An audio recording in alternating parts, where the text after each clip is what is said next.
క్రైస్తుడైనంత మాత్రాన్ని క్రీస్తు నీలో ఉండడు. నువ్వు ఆయన చేర్చుకోవాలి, రమ్మని ఆహ్వానించాలి.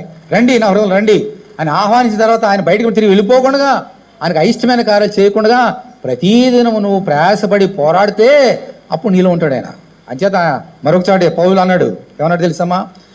మీరు యేసునందు విశ్వాసం ఉన్నారో లేదో, యేసు మీలో ఉన్నారో లేదో ప్రతిదినము పరీక్షించి చూచుకొనడి. సొంత తల్లిదండ్రులు మోసపోయారు, యెరూషలేము వెళ్ళారు, పస్కా పండుగ అయింది, అయిపోయింది పండుగ. చిన్నవాడు అప్పుడు యేసుక్రీస్తు. ఇంటికి వచ్చేస్తున్నారు. ఏమనుకున్నారంట వాళ్ళు? యేసు మాలో ఉన్నాళ్లే, మాతో ఉన్నాళ్లే అనుకుని వెళ్ళిపోయారంట. ఎక్కడ చూసినా యేసు కనపడతలే. ఎందుకు కనపడలేదు? మాలో ఉన్నాడులే అనుకున్నారు, కానీ ఆయన లేడు. ఎక్కడున్నాడు ఆయన? యెరూషలేములో ఆగిపోయాడు.